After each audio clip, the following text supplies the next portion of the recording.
தமிழக தலைமை தேர்தல் அதிகாரி ராஜேஷ் லக்கானி தலைமையில் தேர்தல் தொடர்பான பயிற்சி மற்றும் ஆலோசனைக் கூட்டம் மதுரை மாவட்ட ஆட்சியர் அலுவலகத்தில் நடைபெற்றது.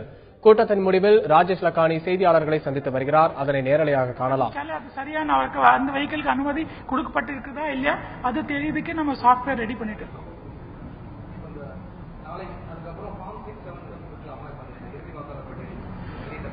ஆமா, இதுக்கு அப்புறம் இறுதி வாக்காளர் பட்டியலுக்கு அப்புறம் கூட பேர் சேர்க்கறதுக்கு வாய்ப்பு இருக்கு. நம்ம இப்ப கலெக்டர்ஸ் கிட்ட சொல்லியிருக்கோம் தட் ஒவ்வொரு காலேஜ்ல போய் அங்கே காலேஜ்ல படிக்கிறது மாணவர்கள் எத்தனை பேர் இருக்காங்க அனைத்தும் அவங்க பேர் வாக்காளர் பட்டியல இருக்கா இல்ல செக் பண்ணிட்டு அவங்க சேர்க்கறதுக்கு ஆன்லைன் மூலமாக அப்ளை பண்ணி அவங்க பேர் சேர்க்கறதுக்கு ஏற்பாடு பண்ணோம். எல்லா கலெக்டர்ஸ் இதெல்லாம் பண்ண போறாங்க. அது இல்லாம நம்ம பேர் சேர்க்கறதுக்கு இப்ப வேணா மனு கொடுக்கலாம். நான் என்ன வேண்டுகோள் வைக்கிறேன்னா ஆன்லைன் மூலமாக நீங்க மனு கொடுத்தாங்கன்னா அது மனு அப்படியே பதிய இருக்கும். எந்த நேரத்திலும் அது அவங்க மனு மேல என்ன நடவடிக்கை எடுக்கப்பட்டிருக்கிறதோ தெரியறதுக்கு வாய்ப்பு இருக்கும். தயவு செஞ்சு ஆன்லைன் மூலமாக அது பேர் சேர்க்கறதுக்கு மனு கொடுங்க. அது ஈஸியா இருக்கும். உங்களுக்கு உடனுக்குடன் என்ன ஆக்ஷன் எடுக்கப்பட்டிருக்கிறதோ உங்களுக்கு தெரியறதுக்கும் வாய்ப்பு இருக்கும்.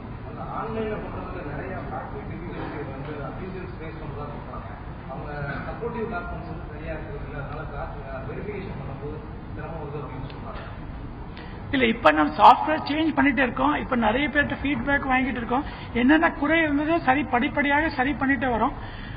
ஆன்லைனோட என்ன முக்கியமான அட்வான்டேஜ் என்னன்னா அதை ஒரு தூரம் பதிவு பண்ணிட்டா அது அப்ளிகேஷன் அப்படிதான் இருக்கும், லாஸ் ஆகாது.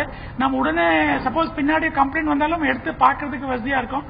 அண்ட் நம்ம ட்ரேஸ் பண்ணலாம், எப்போ அப்ளை பண்ணீங்க, எங்க போச்சு, எப்படி ஆக்ஷன் எடுத்திருக்காங்க. அதை லாஸ் ஆகிறதுக்கு வாய்ப்பு இல்லை.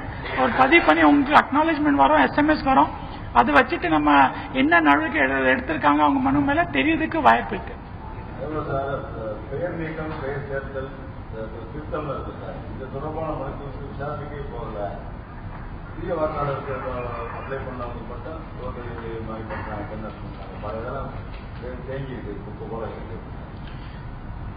இல்ல இப்ப பேர் நிறைய நீக்கம் பண்றதுக்கு டெத் ரெஜிஸ்டர் எல்லாம் பண்ணிருக்காங்க, வாட்டர் கம்ப்ளைண்ட். பட் இன்னும் டைம் இருக்கு.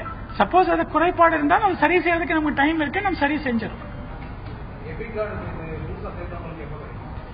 எபிக் கார்டு இன்னைக்கு பிரிண்டிங்க்கு எல்லாம் அனுப்புறோம். நாளைக்கு அதை பிரிண்ட் ஒரு 2-3 days பிரிண்டிங் ஆகும். அதுக்கப்புறம் அவங்க BLO மூலமாக அட்லீஸ்ட் ஒரு 1 week ஒரு மேக்சிமம் 10 days அவங்க போய் சேரும்.